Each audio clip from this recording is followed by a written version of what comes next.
A simple voltaic cell is a cell with two different metals being immersed in an electrolyte and connected by a wire. A voltaic cell is a device which converts chemical energy to electrical energy.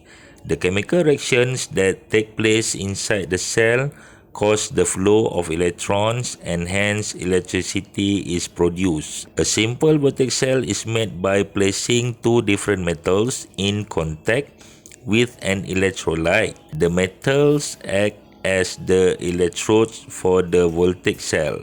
The electrodes are connected to a voltmeter, a galvanometer, or an electric bulb using connecting wires. The production of electricity in the cell will cause the bulb to light up and make the needle of voltmeter or galvanometer to deflect.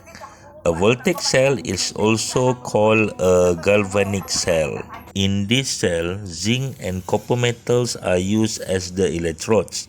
Each of the metals is immersed into a solution of its ions. The two electrolytes, zinc sulfate solution and copper 2 sulfate solution, are connected by a salt bridge or a porous port.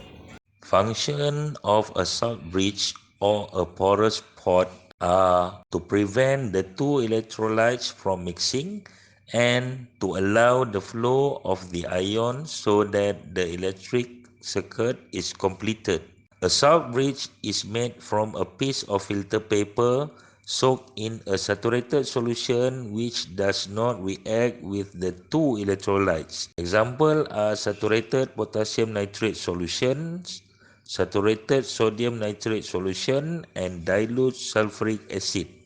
The salt bridge can also be a U-shaped tube that contains a saturated solution. Advantages and disadvantages of various voltaic cells. Various types of voltaic cells have been produced to suit our demand for the sources of portable electricity. The commonly used cells are the dry cell, lead acid accumulator, mercury cell, alkaline cell, and nickel cadmium cell. The user's advantages and disadvantages of this cell are summarized in the table. Other cells such as the lithium ion cell, nickel hydride cell, and polymeric cell are now available. Most of the cells contain corrosive or poisonous substances. When the used cells are discarded indiscreetly, pollution will take place. The used cell must be disposed of systematically. They can be recycled. Used mercury cells should be collected and recycled to avoid pollution. Lead acid accumulators contain a lot of lead. These cells should be collected and melted down to extract and recycle the lead.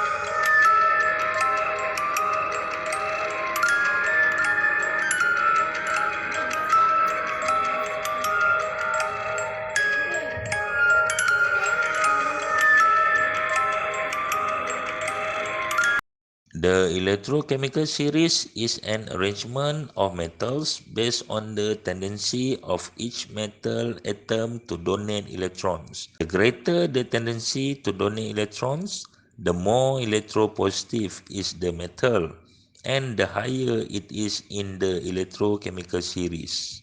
The electrochemical series can be constructed based on number one, the potential difference between two metals. And number two, the ability of a metal to displace another metal from its solution.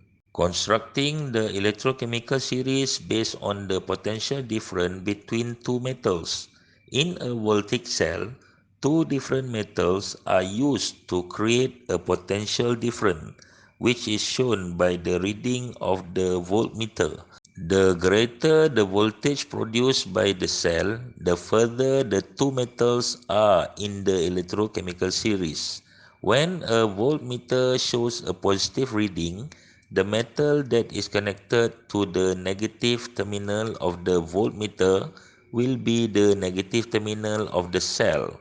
This metal is situated at a higher position in the electrochemical series than the other metal.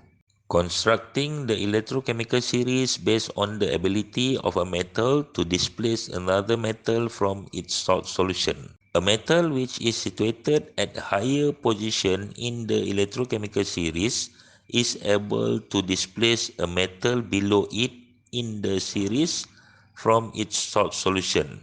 This happens because metals with higher positions have a greater tendency to form positive ions. The importance of the electrochemical series. The electrochemical series can be used to number one, determine the terminals of a voltaic cell. Number two, compare the standard cell voltage of voltaic cells. Number three, predict the ability of a metal to displace another metal from its salt solution. The importance of electrochemical industries in our daily life. Number one, chlorine can be produced in bulk by electrolysis. Number two, very reactive metals such as aluminium and sodium are extracted by electrolysis. Number three, the electro refining industry produce very pure metals. Number four, electroplating such as tin plating and chromium plating are widely used to prevent the rusting of iron and steel. Number five, cutlery and tea sets are often silver plate. The layer of silver makes the objects beautiful and shiny. Number six, the industrial manufacture of batteries produces various types of cells and batteries in different shapes and size. The pollutions caused by the industrial processes involving electrochemical industries.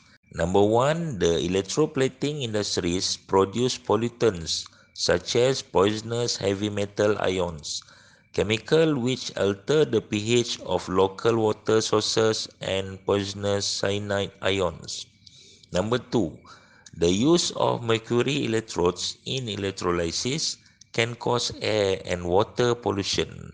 Number three, the hydrogen fluoride gas that is formed during the extraction of aluminium is very corrosive and will pollute the air.